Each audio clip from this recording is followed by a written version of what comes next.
oluyimba tuyita n'abalabe bwe lufuluma mukama wange bwe bamubuuza nti wano wali ogamba ani kyava awaayo amannya gange nti nze gwe yali akola ki nga ndi ku rediyo nkola ki mpulira nemugamba kati ngenda okutaka kubeera nga mpita ebiseera ebyo programu yakadonkamu ya CBS yali amaanyi kati ngenda okuba nga buli gye mpita banjeeya kakati batandika okunjeeya neŋŋamba naye mukama wange ono lwaki simwanukula ekintu kye nakola nga tekyali kituufu neetonda naye namwanukula namwetondera ng'omuntu naye nga namwanukula bwe namwanukula n'ennyimba oluyimba lwe bayita Sigwe mulungi omu yalulwanyisa nnyo era tilwamukola bulungi kyemmanyi mu nsawo naye gyali yatudde obulungi akyogera tilwamuleka bulungi okusobola odduzikiza nenkuba oluyimba olwo oluyimba aluga Sigwe mulungi omu tugubala mpola mpola buli afuna omulaba obubi olituusaawo ekintu fitina bwe lutyo yakwanukula akati mbu bw'akola oluyimba bakoowu yali alukoledde kwanukula luyimba olwo naye Abitex n'amugamba omwana ogenda muwa amaanyi bw'omwanukula omuwadde amaanyi oluyimba lukyuse naye introduction yonna yagikolera ku nze waliwo abaawulira nti waluka agayimba nabo nno engeri okuyimba byonna kati bwe yatuuka eri munda n'akyusa n'akwata ku mulamu omulala kati nange nali nzizeemu oluyimba naye neneekuba muki omutima era nemulumba nemwetondera byonna nebikola ki nebigo era simwinaako mutawaana mukama wange naye tanyinaako mutawaana kati mu maakati awo nga ennyimba ezo zigenda mu maaso mwasobola okubeera nga musisinkana nga tuyita ne bambega lutambula ne luno Sigwe mulungi omu lutambula mwasobola okufunamu akadde akabeera nga muwuliziganyako oba musisinkana ne munyumyako ku byennyimba ezo ebbiri twasisinkananga kubanga ate abantu abamuwuliranga ku rediyo nga bagamba bwansanga nzise naye nga twasisinkana nga tewali buzibu era oluyimba olwo nalukolera concert ndowooza bukyanga ntandika kutegeka bivvulu sifunangako bantu nga be nafuna ku luyimba olwo era nze naggazaawo n'ekifo kyaffe ekyazanga awo kye bayita Joreti Hall nze nagiggazaawo abantu ne balaba nti Joreti tekyasobola kugenda mu maaso anti nagikuba essaawa 3 nga tokyayinawo okola ki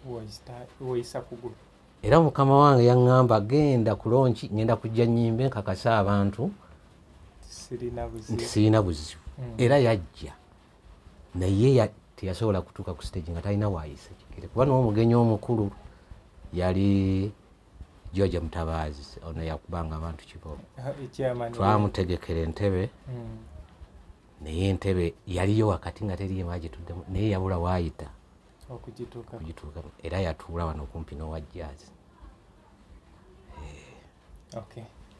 so we mutyo mutambula mutuuka mukola Smile tutuuka tukola Smile Abdul atwawukanyeeko Smile eyo tugikola Abdul lwaki yayawukana namu Abdul yafuna emitawaana nga bamunoonya yafuna emitawaana yali amaze okukola tulina bwe twali tukoze bayitawo Mpiriggwa ng'asimbula okudda e Kampala n'atomera omuntu n'amutta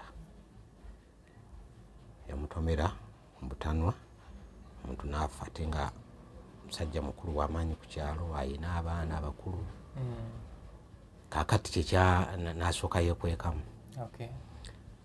kati tutandika Smile nga tuli Kazibwe Mamuli Katumba Kiweewa nange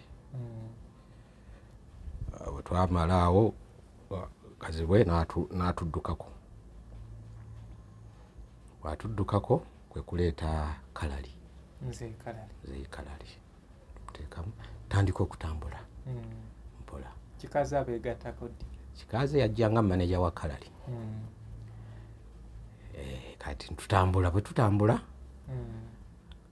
ate ne Kiweewa naye naakola ki n'atuvaako bw'atuvaako Mamuli yasooka okuvaawo n'agenda ne Kiweewa n'avaawo n'agenda tugamba sigadde ne Kalali tugamba Smile tukijjewo tutandike ekigambo kye bayita Trust Production tukitandikira ku musingi ogwo.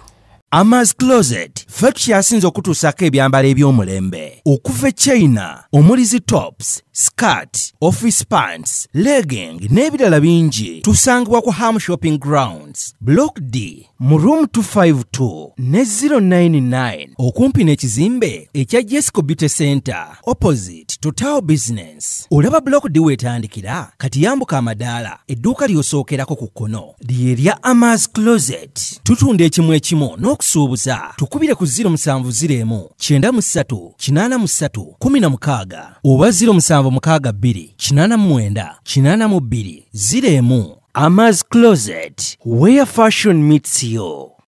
New Subs Fashions tukutuusaako ebiteeteeyi kw'ossa abaya, engatto, ensawo z'abakyala, jackets, jeans n'ebirala. Tusangibwa ku Wilson Street ku kizimbe ekya Sunset Arcade ground floor shop number 2. Okututuukako va ku Pioneer Mall otambule ngadda ku Arua Park yise ekizimbe ekya Wilson 1 oyite ku Health Link Pharmacy kati awo weekoma yambuka amadaala gakuyingize ku Sunset Arcade awo ng'otutuuseeko. Engoye zaffe tuzijja China, Egypt, Vietnam n'amawanga amalala. Omukyalo omwambazi omulungi ayambala naffe.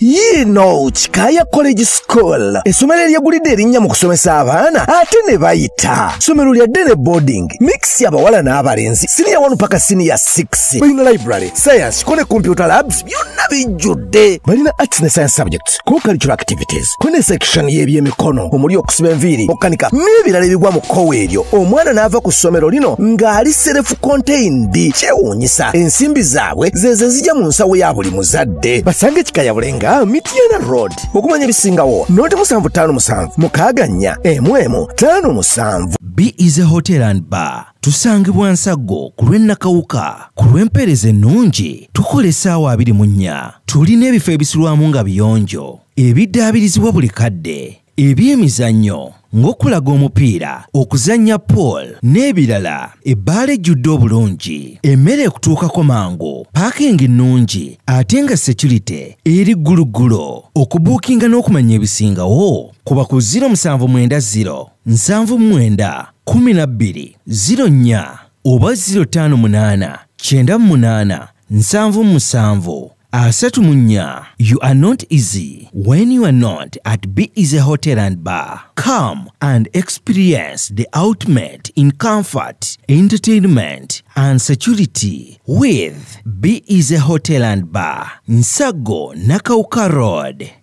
Plan B Records ye studio yokka ekuwa ekiri ku mulembe. Oyagala ku recordinga luyimba ku Plan B Records tulikodinga nyimbe z'ekika kyonna nga raga, reggae, kadongo kamu, afrobeat, band music n'ebika bya music byonna eby'enjawulo. Era tukozesa ba producer abalina obukugu. Kati gwalina essomero kwaya naawe omuyimbise kinoomu jangu tukolere oluyimba oluli ku mutindo ku miwendo egy'okuteesa. Plan B Records. Kale nkwebaza okubanga okyagoberera nze muzungu David Kadongo kamo music analyst ndine Haji Mansour Ibrahim Wamala Cholaba omuyimbi wa Kadongo kamo muwandiisi muzanyi ate mutegesi atubadde nga atunyumiza butya we baatuuka okubeera nga baawukana.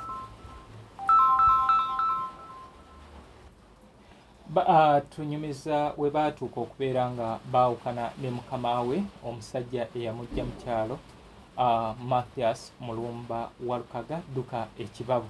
Kale bw'atyo mutuuse nti oli omugenzi Dennis yali wa mazima sente zo yazitereka. Olwo gwe ogenze mu kibiina ki oba ozze ku ki?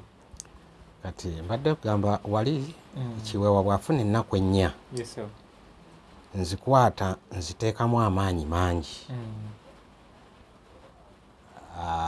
Nanga radio eziwerako. Yes sir. Kati show eyasooka twafuna abantu 110. Naye jjukira gurupu ebadde etambuliramu 5 bina. Tufuna abantu 110 twalina Kaseke. Mwayingirira sente meka? Ebiseera ebyo zaabanga siringi 6. Zaabanga siringi 6. Kumpi obukadde 6 mu emitwalo 6. Kakati bwe twajjako ensaasaanya yonna nga kitegeeza sente zonna ze nali ntaddemu zaali zikoze ki? Zikomyewo. Zaali zikomyewo. Shemu. Naye ezo ennaku 2 ezaali zisooka nga kiweewa ze yampa. Yali yampa Nakaseke ne Bukuya. Kasanda. Yes sir. Kati nga ye agenda kutwala Kabulasoke ne Bulenge. Kakati ntugende e Bukuya. E Bukuya we twakolawo twafuna abantu 160. Twafuna abantu 160. Mukama wange n'agamba ebyuma bidde e Kampala taliiwo.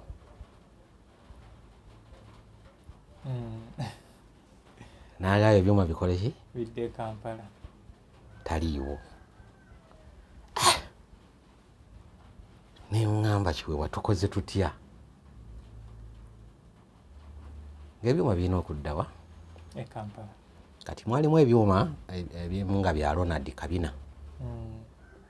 Ronald oyo ne mugambe mpe ebyuma ngende enkole nzijeyo sente z'abandi zenneewola. Ronald n'agamba bwe bakuba ebyuma n'abisasula. Konze nja bisasula. Obudde obwo nali naakagula akayumba kaali kazo awo. Ronald n'ambuuza oyina musingo ki? Ne muga ngenda kukuwa endagaano y'ennyumba yange bwe bakuba ebyuma ennyumba erugenda. Nkweziringula kakana nga nzikiriza Ronald nga akkiriza twatuuka Kabulasoke essaawa zaali zigenda mu 12. Twakuba bulungi drive naye ne tugamba abantu Walukaga takola ki? Taliiwo. Waliwo Kiweewa n'abalala. Kakati abantu ne bajja Lukaaga. Twamala okukola awo ne ngamba Kiweewa nti omanyi nti sigenda kweyongerayo, nze nkomye wano n'ebidongo mbivuddemu. Ngenze kulima ekyazanga. Kiweewa n'angamba lwanyuma nga nti kino sijja kisobola. Embeera eno sijja kukola ki? Sijja kugisobola. Kiweewa n'agamba nti bw'ogenda nange nkola ki? Nange ngenda. Ne mubuuza okakasa nti ne mubuuza tusobola okukola gurupu. Ne ngamba bw'ogamba nti tujja kukola tukola. Twakola nga mugamba kati sente ezo ziraba ze tusoloozezza nti zikwata oziteeke mu nsawo bula. N'essimu ogiggyeko tufuneyo layini awo gye nnaakuwulirizangako kuba byali tibinatandika kubeera byannanga muntu ng'ogenda wali n'ofuna ki? Layini. Naafuna layini. Bambu waayi leeta sente tuve wano nti Kiweewa sente yadduse nazo. Yagenze nazo. Naffe kye twakola twavaawo nga tetubawadde ki? Sente. Ntubagamba mwegireyo ebintu byammwe tugenze. Olwo mugamba baliwa? Ngamba Lubwama. okusinzira ku kye munkoze manager ogamba manager wa Namige wa Vision yes mugamba Kiweewa sente yadduse nazo kati Ronald yampenda gano yange nga tannategeera plan eriwo nti ebyuma tebabikubye tukoze bulungi ne Kiweewa sente yadduse nazo Ronald nagamba Kiweewa nja mulaba sente rajja ajazimba Dagano yange ne bakola ki ne bagikuddisa nenkwate kubo nezire Kampala awo kwe kuva mu Vision Heroes ate Ronald bwakitegeera nti tugenda kukola ndabika tugenda kukola group n'atwesooka atuwa ebyuma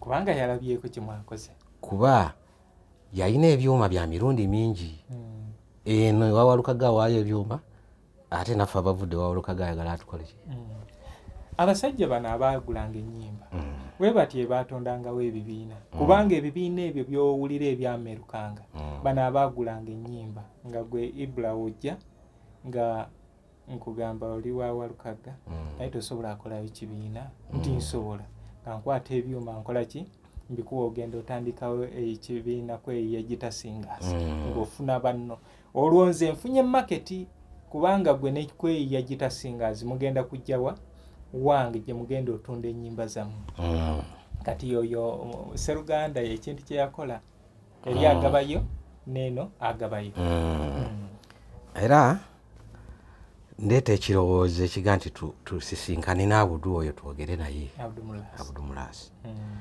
era nitusinkana Abudu nitwogera naye nitutandikawo group gye bayita Powerlight Production mwaka kyogo omwaka gwa 2010 Desemba kuba group yaffe yatandika ku Christmas kwennyini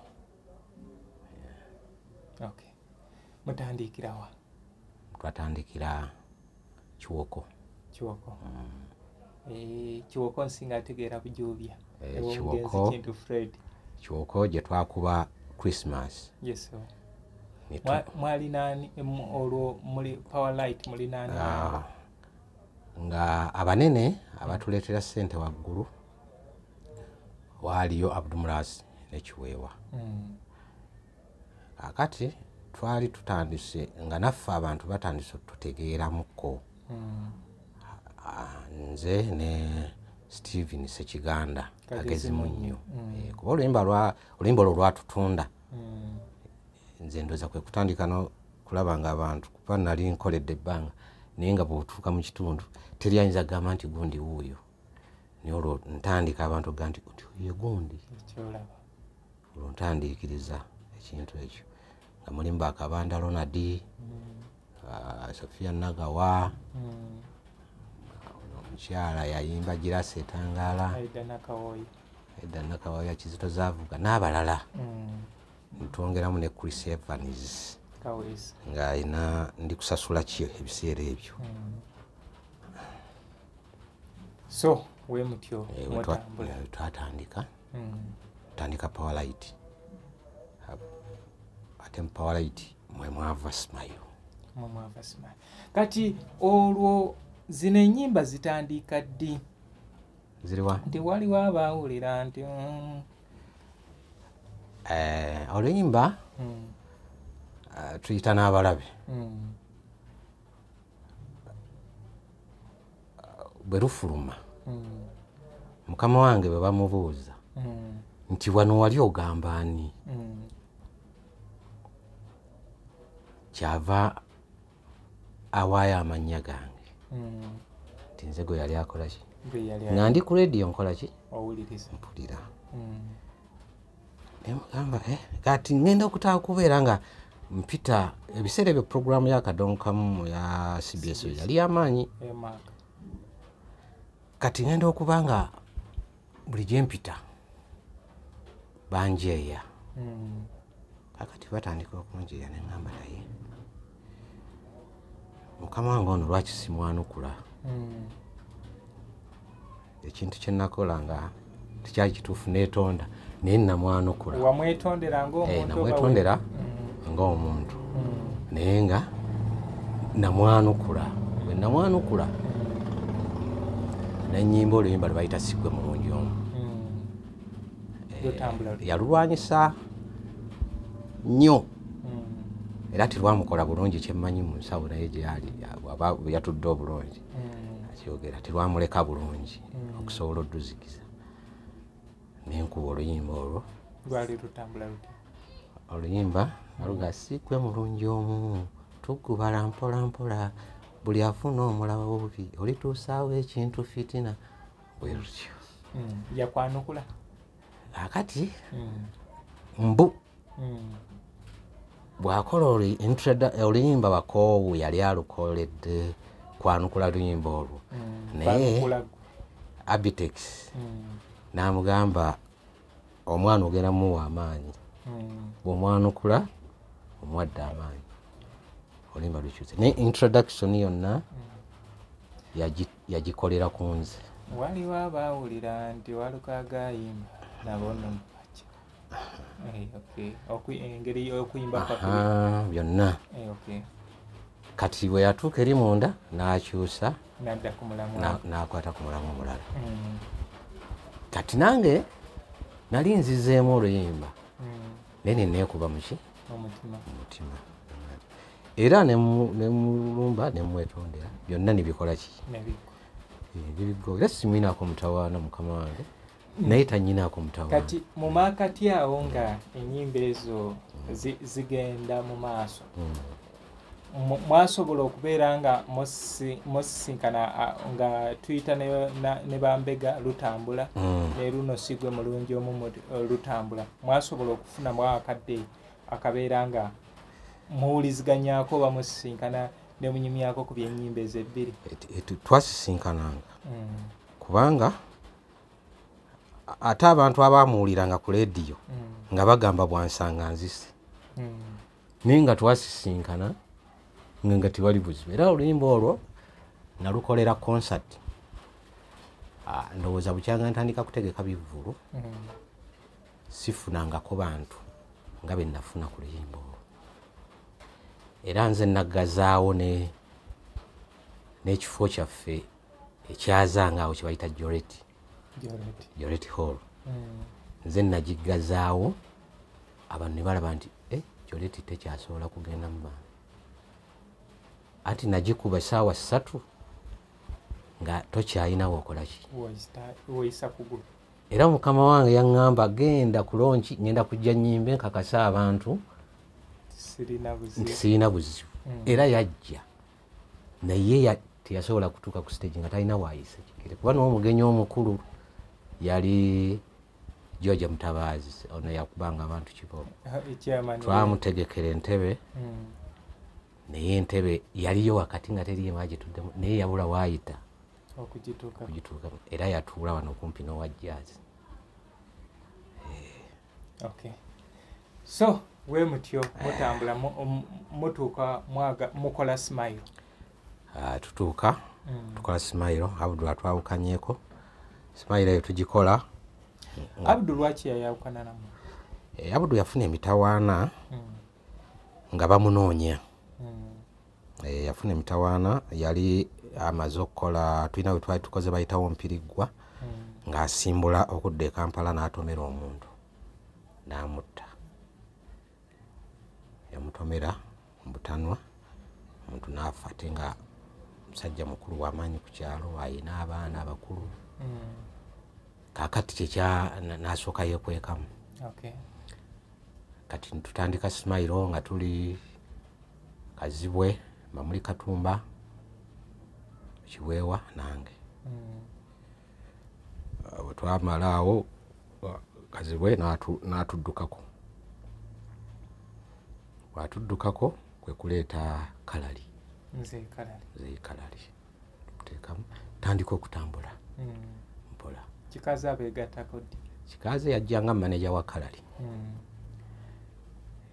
kati tutambula bwe tutambula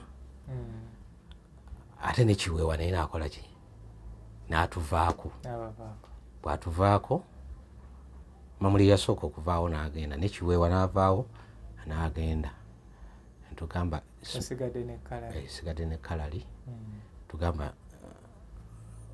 Smile tukijjewo tutandike ekigambo kye bayita trust production. Tukitandikira ku musingi ogwo. Trust negitandika ddi? Trust yatandika 2014. Yes. Mugitandikira wa? Twagitandikira Singo. Okay. Olwo muli gwe nani? Nga abagikulembera twali basatu. Nga kuliko nze Kamwa Koogera, kuliko Mzee Kalali ne Charles Kikazi. Nga ffe bannannyini abayimbi abalala abajjangamu ali bakozi nga tubongeramu bwongezi okusinziira ku mbeera. Okay. So mutambuza trust ze nsooka obbategeera 2016 era ndowooza wakola ekintu ekitaali kya bulijjo gwe omu ku bantu abasooka okumpa omukisa jangu olabe ku show yaffe twali Semuto era awo ensinkanira mukwano gwange omugenzi Sembusi Kadolindo omusajja ekiro kyonna twakeesa tunyumya.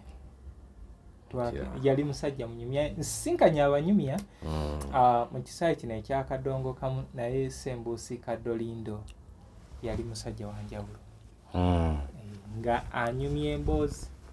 Yali musajja munyumya ate nga bw'aba ataddemu entabaaza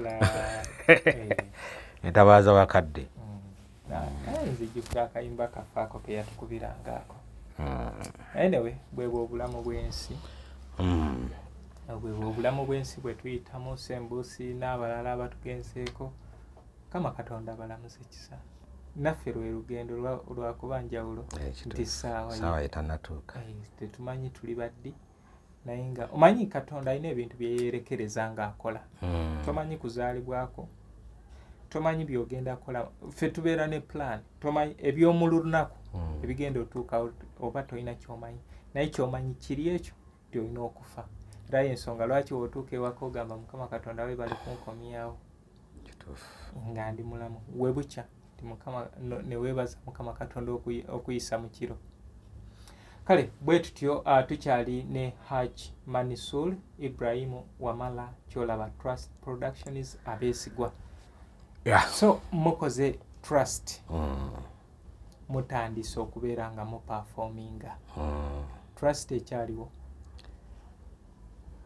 obudde buno trust tekyaliwo. Buzibu ki? Obuzibu bw'okuba nga trust tekyaliwo nza okubuteeka okuba nti bwe twakola ne tubaako bye tufuna twatandika okweteekako effitina ffe bennyini. So nga ne bwe muba Muzungu nga muzaaliddwa nga muli balongo, bwe muzaalibwa nga muli balongo ne mujja ne musoma ne mutandika mwenna okusoma mu kibiina kimu ne mumalako oba ne mutuuka n'okuba nga babatikkidde diguli olunaku lumu ne mugenda okukola. Era bwe mwetooloola mugenda okudda nga waliwo asinga munne. Temusobola kwenkanankana. Kaakati obuzibu bwava mu kulowooza nti byonna bye tukola tulina okwenkanankana. Bine ebintu eby'obuntu. Nti Muzungu bw'agula emmotoka nange nnyina okuba nga njirina. Kati singa Muzungu agula emmotoka nga nze sinnagigula mba nnyina omuteekako omutima omubi. Kati ndowooza kyekyajjawo trust ekyo. Kasozi alina oluyimba lwe yayimba yagamba nti oyinza okuba mpalana nti nze nkuyiseeko nnyo naye nga ffenna ebitwala ssente byanjawulo. Oyinza okwesanga nga gwe buli ku mutalo olinako omukyalo oba abakyala. Ekitegeeza n'ensaasaanya ebeera yanjawulo nga nze alina omukyalo omu. Okay, so mutuuka ebyenfuna bireeta Trust Productions okubeera ng'egwa. Egwa ddi? Trust ewezezza omwaka nga teriiwo. Okay. Ng'evuddewo. Okay.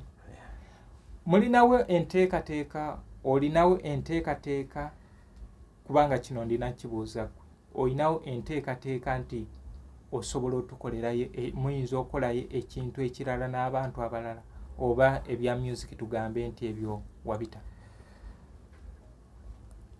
Music njagala kumuta. Era ekiseera kijja kutuuka omute. Naye kati enkola gyenkola si eri eya trust. Omuntu ansanga awo naŋŋamba njagala tugenda onkolereku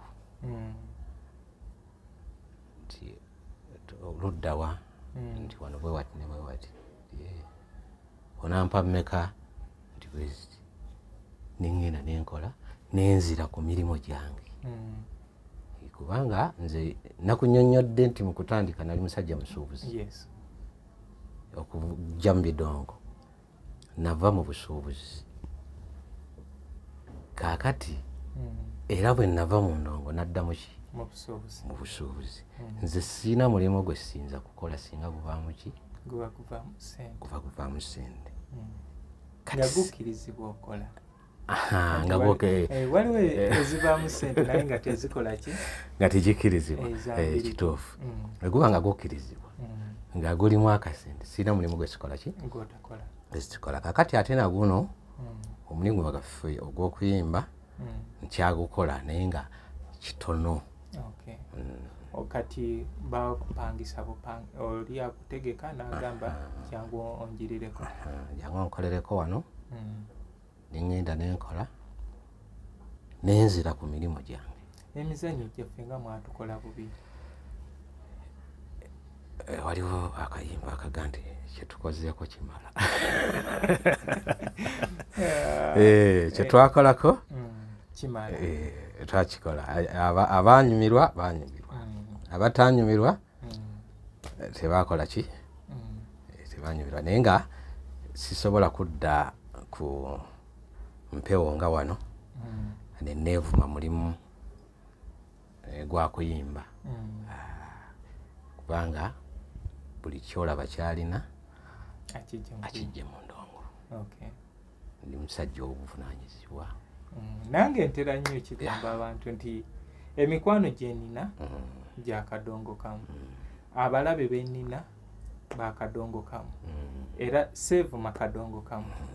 Ampadde ebirungi weewaawo n'ebibi nabyo mbifunye kubanga life lugendo terusobola beera perfect. So Haji Wamala kyolaba neerabidde okubuuza muyimbi kye eyakwagaza kadongo kamu? Omuyimbi gwe neegomba bamuyita Livingstone Kasozi omugenzi. Gwe neegomba ntandika okwagala okuyimba. Luyimba ki olwo olwakusikiriza oba ki ekyakusikiriza okubeera nga of all onyumirwa Livingstone Kasozi? We nakulira nga ntandise okwetegereza ewaka waliwo teepu z'abayimbi. Ebiseera ebyo waliwo teepu ya Livingstone Kasozi gye bayita Nababi 88 Nababi ow'endiiko. Kati teepu eyo yanjagaza nnyo omusajja oyo. So nno munnange nafunye omukisa, waliwo teepu endala eyazuuliddwa eya Kasozi. Era omuntu yenna agamba nti nze ennyimba za gundi zonna nzimanyi, teepu zonna nzimanyi aba alimba kubanga ne mabega awo Ssaalongo Kadongo kamu alina teepu gye yagwako eya Kafeero eyo kwaliko ennyimba ezo eza Nassanga. So no yali ayimba ono Nassanga ono wa mukwano gwe Grace Nassanga tomumanyi? Yali ayimba. No neetaaga era simanyi manager ngenda mulaba ntya neetaaga okusisinkana mukyala Grace. Ndina olugendo lwenjagala tuseseetule naddala ku nnyimba zaabwe ezo ze beeyimba abantu ababiri. Kafeero ayimba ne Grace ayimba.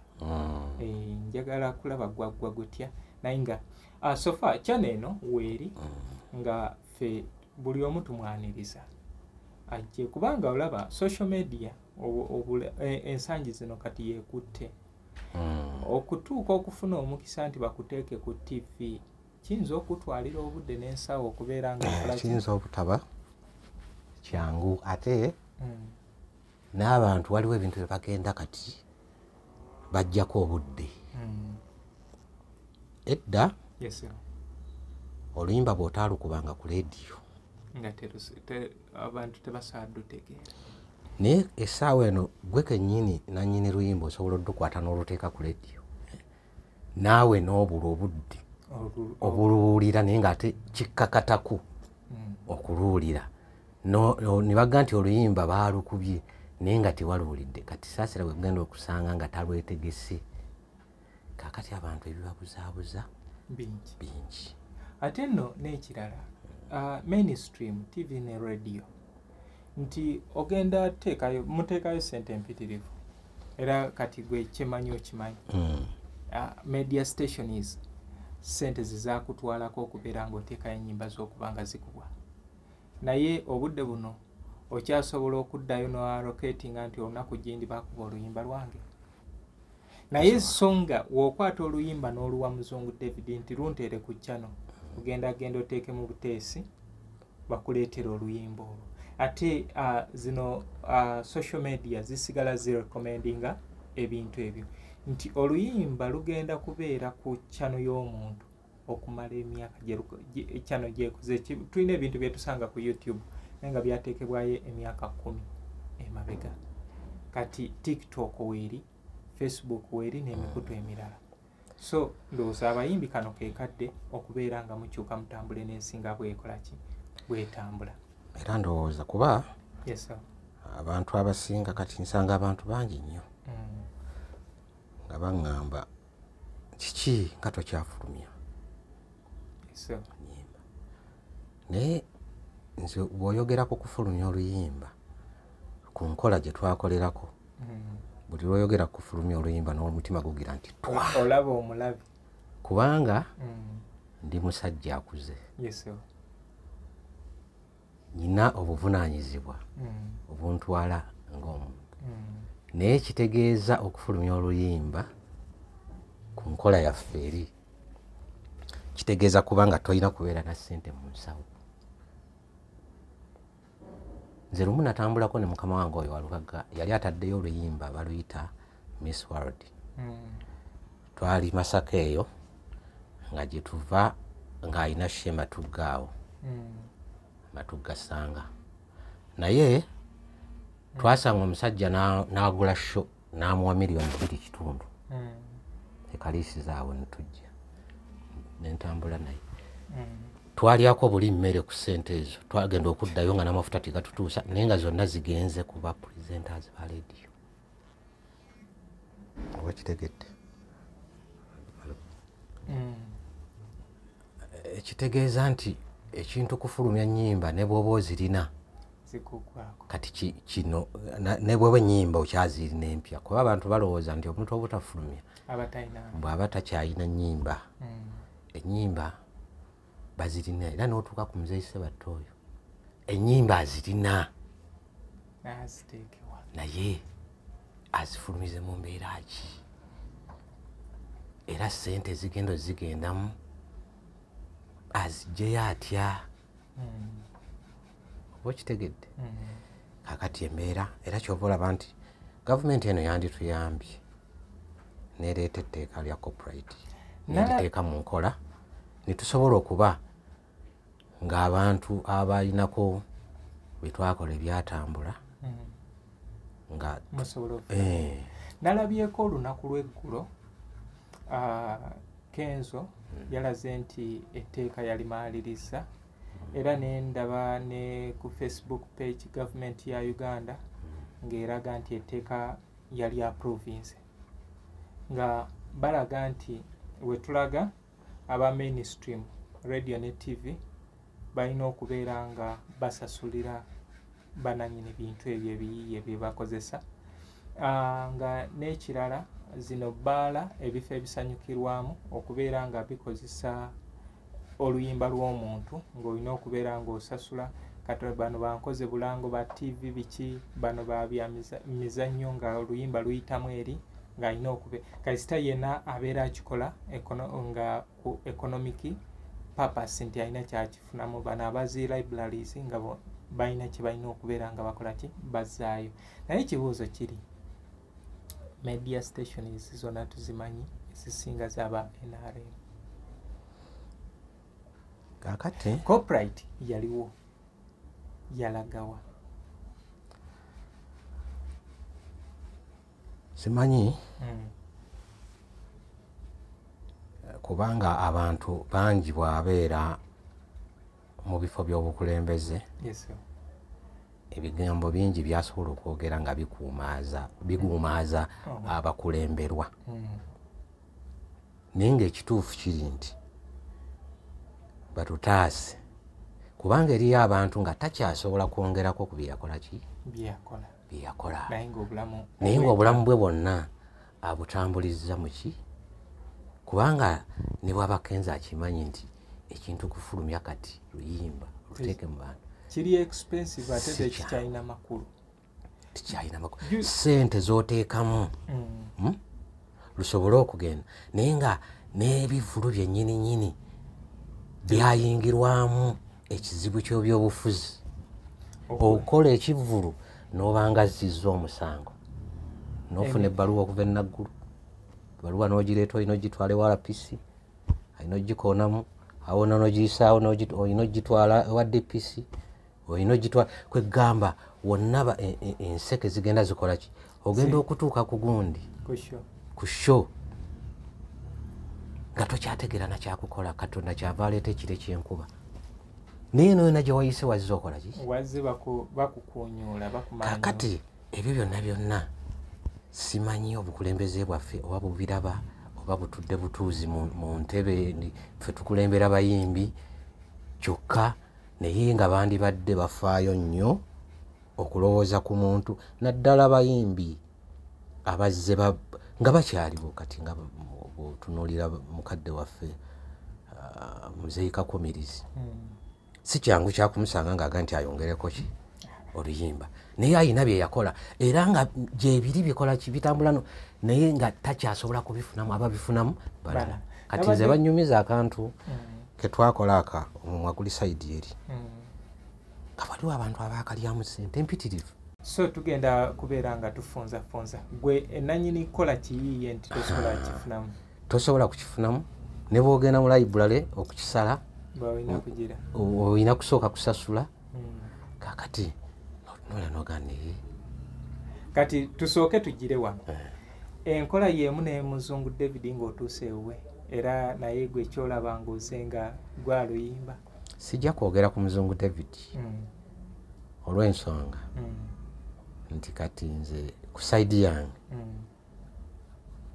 Muzungu David tulinga baluganda simanyi bwayisa abantu balala naye njogera ku mbeera kati nange njagadde kulaga nti abayimbi bangi ndina bemmanyi nange eyo bempulira mbu bw'ogenda okugyayo oluyimba lw'omala kumusasula nze tubadde wano n'ezisho zino nga tokyajjukira nti mbirina eyo introduction okwanjulako okwo baakumpa 219 oba 218 kati leero lwoze okola ki ng'ombuuziza nabubuuza wangambako nti olina okwanjula kwa Amaz Closet ffe tukyasinza okutuusako ebyambalo eby'omulembe okuva China omuli tops, skirt, office pants, legging n'ebirala bingi tusangibwa ku Ham Shopping Grounds Block D mu room 252 ne 099 okumpi n'ekizimbe ekya Jesco Beauty Center opposite Total Business. Olaba Block D wetandikira kati yambuka amadaala edduuka ly'osookerako ku kkono lyerya Amaz Closet. Tutunda ekimu n'okusuubuza tukubire ku 0701 93 83 16 oba 0762 89 82 01. Amaz Closet, where fashion meets you.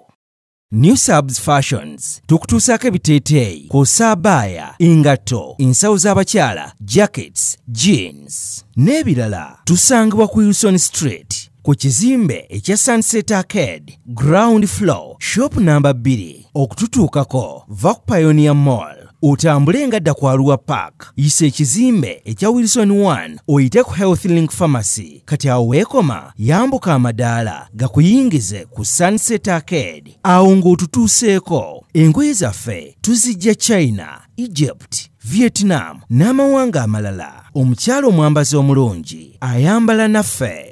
Yino Chikaya College School essomero eryegulidde erinnya mu kusomesa abaana ate ne bayita. Ssomero lya Dene Boarding, mix y'abawala n'abalenzi, senior 1 paka senior 6. Balina library, science, kone computer labs, byonna bijjudde. Balina arts ne science subjects, co-curricular activities, kone section y'ebyemikono, omuli okusiba enviiri, okukanika n'ebirala ebigwa mu kkowe eryo. Omwana n'ava ku ssomero lino ng'ali self-contained. Kyewuunyisa, ensimbi zaabwe ze zijja mu nsawo ya buli muzadde. Basange Chikaya Bulenga Mitiana Road. Okumanya ebisingawo noti 757 mukaganya emwemu 57. Be Easy Hotel and Bar tusangibwa Nsago ku lw'Ennakawuka. Ku lw'empeereza ennungi tukola essaawa 24. Tulina ebifo ebisulwamu nga biyonjo, ebiddaabirizibwa buli kadde, ebyemizannyo ng'okulaga omupiira, okuzannya pool n'ebirala. Ebbaala ejjudde obulungi, emmere ekutuukako mangu, paakingi ennungi ate nga security eri gguluggulo. Okubuukinga n'okumanya ebisingawo kuba ku 070